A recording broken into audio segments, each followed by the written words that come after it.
안녕하세요. 1월 31일 월요일입니다. 오늘은 요한복음 9장 1절부터 12절입니다. 제가 읽겠습니다. 예수께서 길을 가실 때에 날 때부터 맹인된 사람을 보신지라. 제자들이 물어 이르되 라삐어, 이 사람이 맹인으로 난 것이 누구의 죄로 인함이니까? 자기이니까 그의 부모이니까? 예수께서 대답하시되 이 사람이나 그 부모의 죄로 인한 것이 아니라 그에게서 하나님이 하시는 일을 나타내고자 하심이라. 때가 아직 낮음에 나를 보내신 이의 일을 우리가 하여야 하리라.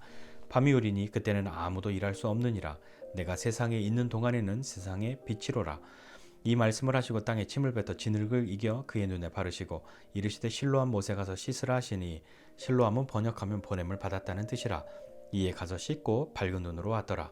이웃 사람들과 전에 그가 거린인 것을 보았던 사람들이 이르되 이는 앉아서 구걸하던 자가 아니냐?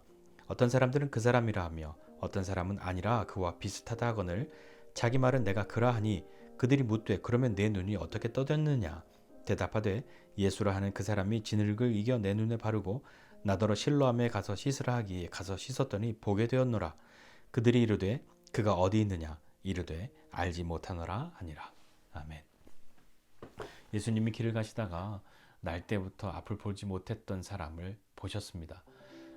그리고 그를 보셨는데 제자들이 함께 가다가 예수님의 시선이 이렇게 가는 곳이 있으니까 제자들도 따라서 보았겠죠. 그리고 예수님께 묻습니다. 선생님, 저기 날 때부터 이렇게 맹인으로 태어난 사람이 있는데 이게 누구의 죄 때문입니까? 저 사람의 죄입니까? 자기의 죄입니까? 아니면 그의 부모의 죄입니까? 라고 묻습니다.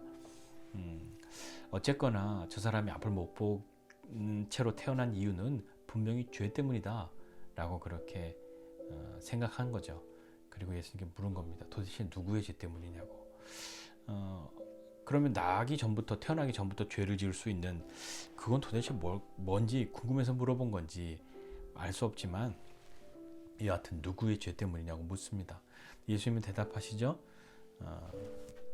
이 사람의 죄도 아니고 그의 부모의 죄도 아니다. 그렇다면 왜? 하나님이 하실 일을 나타내기 위함이다 라고 말씀하십니다. 고난과 고통을 대하는, 고난과 고통이 있을 때 가장 먼저 그 이유를 찾을 때 생각하는 것이 보통은 죄입니다. 다른 사람을 향해서도 그렇고 자기 자신을 향해서도 그렇고, 내가 하나님께 죄를 지어서 내가 누군가에게 잘못해서 이것을 하나님이 이렇게 갚으시는구나 라고 제일 먼저 떠올리고 생각하지요. 그것이 반드시 틀렸다라고 말할 수는 없지만 모든 것이 다 그렇지는 않습니다. 근데 오늘 이 제자들이 그렇게 누구의 죄냐고 물어본 것은 아마 구약에 있는 말씀을 유대인들이 전통적으로 가지고 있었던 생각들을 가지고 있었기 때문에 죄로 인한 것이다 라고 그렇게 물어보았던 것 같습니다.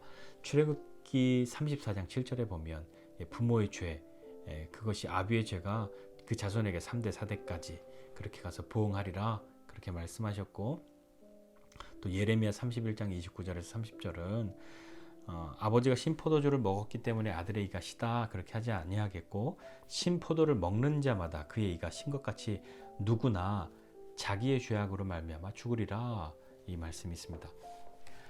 그러니까 제자들은 어느 쪽이든 저 사람이 앞을 못 본 채로 태어난 이유가 그의 부모의 죄이든 자기의 죄이든 분명히 죄 때문이다 라고 하는 거죠.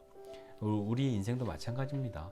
대부분 우리의 인생도 어떤 고난과 고통을 대할 때마다 정죄를 받지 않습니까? 분명히 죄 때문이라고. 우리의 생각도 아마 그게 제일 먼저 떠오르고 그렇게 하게 될 겁니다. 그러나 예수님은 죄 때문이 아니다 라고 오늘 선언하십니다. 하나님이 하시는 일이 있다. 그 일을 나타내실 것이다 라고요. 그러면서 나는 세상의 빛이다 이렇게 말씀합니다. 앞을 못 보는 사람, 빛을 볼 수 없는 사람을 향해서 그를 보시면서 내가 세상의 빛이다 라고 말씀하시고 그를 고쳐주십니다. 그런데요, 맹인을 고쳐주시는데 잘 보면 이 맹인이 고쳐달라고 말하지 않습니다. 예수님께 고쳐달라고 부탁하지도 않았고 그런 요청을 그 누구도 하지 않았는데 예수님이 고쳐주시죠. 볼 수 있게 해주십니다. 왜 그러셨을까요? 어쩌면 이 맹인도 이 제자들의 이야기를 들었을지 모르겠고 그 이전에 다른 사람들의 이런 이야기를 들었을지도 모릅니다. 날 때부터 맹인으로 태어났는데 저 부모는 무슨 죄를 지었길래, 아니면 저 사람은 도대체 무슨 죄를 지었길래 태어나면서부터 라는 그런 이야기들, 시선들, 그거 물론 볼 수는 없었지만 충분히 느끼고 듣고 하지 않았겠습니까? 그의 부모의 마음은 어떻겠습니까? 내 죄 때문에 이 아이가 이렇게 태어났구나 라고 생각하지 않았겠습니까? 그러니 그냥 꾹 참고 감당하고 감내해야 한다고 그렇게 여기고 있지는 않았을까요? 예수님이 요청하지도 않은 그를 고쳐주시죠. 이건 죄와 하나님의 일, 이것을 예수님 말씀하시면서 우리에게 무엇인가 또 하나 생각해 볼, 그리고 한번 경험해 보아야 할 그런 것을 말씀하시는 것 같습니다.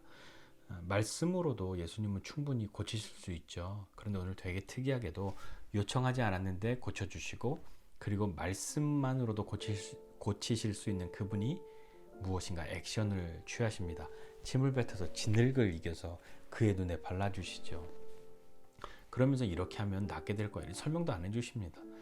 근데 이 맹인이었던 사람은 누군가가 자신에게, 자기의 눈에 진흙을 바르는데요. 그건 도대체 어떻게 이해하고 있었을까요? 어떤 마음이었을까요? 그는 아무 저항도 하지 않습니다. 고쳐주신다는 이야기도 없었지만 죄 때문이 아니라 하나님 하실 일을 나타내기 위함이다 라고 하시는 말씀, 나는 세상의 빛이다 라고 하는 그 말씀을 하시고 그의 눈에 진흙을 바르시는데 가서 씻으라 이렇게 말씀하십니다. 그는 가서 씻죠. 실로암 못에 가서 씻습니다. 보냄을 받았다 라는 이름의 못에 가서 그 물에 가서 씻죠. 그랬더니 눈이 밝아집니다. 앞을 보게 된 거죠. 고난과 고통의 이유가 죄라고, 그 시선과 그 마음과 그 생각들은 이 맹인이었던 사람과 그의 부모와 대부분의 사람들이 가지고 있었던 그런 것입니다. 그 정죄감은 얼마나 컸을까요? 그러나 예수님은 아니다, 이 사람에게는 하나님이 하실 일을 나타내기 위함이다 라고 말씀하시고 그 일을 하셨단 말입니다.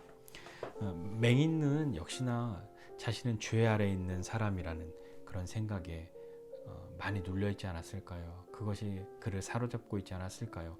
그러니까 눈을 뜨게 해달라는 요청을 하지도 못했을 거고, 이미 그러한 마음의 소원이 있었을지라도 이미 포기가 된 그런 상태이지 않았겠습니까?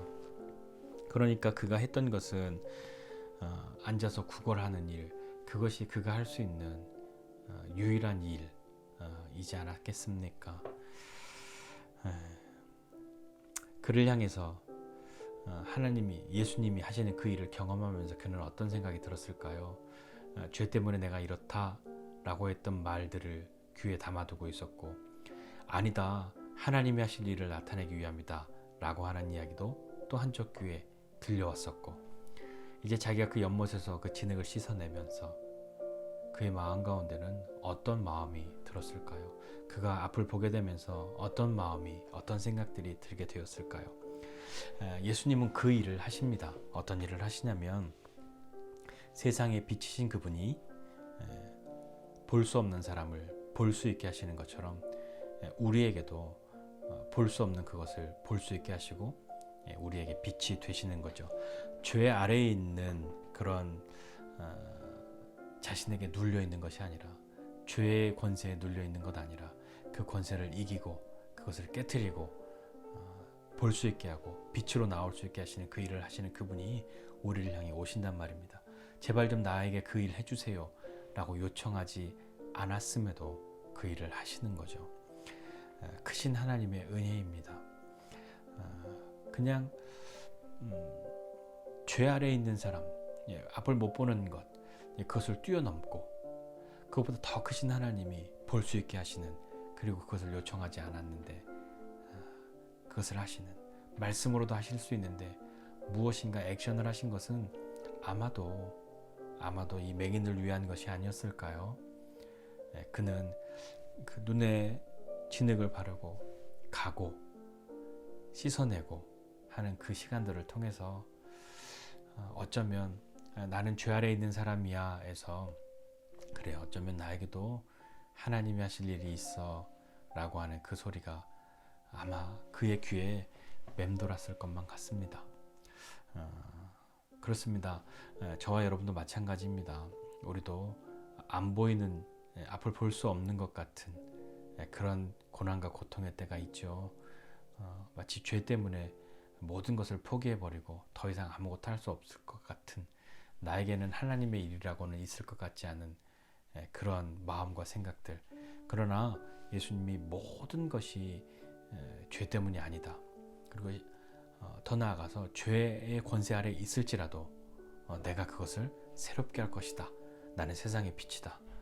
그것이 예수님이 하시는 일이란 말입니다. 오늘 우리가 해야 할 일이 무엇이 있을까요? 저 여러분은 어떤 것을 해야 할까요? 세상의 빛이신 그분, 빛이 있어야 우리는 볼 수 있죠. 그러나 참된 빛, 참 빛이신 예수님 앞에 우리가 나아갈 수 있는 용기가 있어야 합니다. 너는 죄 때문에 안 돼. 너는 죄를 지었기 때문에 안 돼. 하는 그런 시선을 깨트려야 하는 거죠. 그것을 뛰어넘을 수 있는 분이, 그것을 뛰어넘고서도 역사하시는 분이 주님이시라는 것을 기억해야 합니다.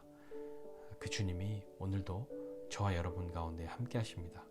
빛이신 그분 앞에 우리를 고쳐주시는, 새롭게 하시는, 보게 하시는 그분 앞에 내가 요청하지 않았어도 그 일을 하시고자 나를 찾아오시는, 나를 바라보시는 그분과 눈을 마주할 수 있는 저와 여러분 모두가 되시기를 주님의 이름으로 축복합니다. 기도하겠습니다.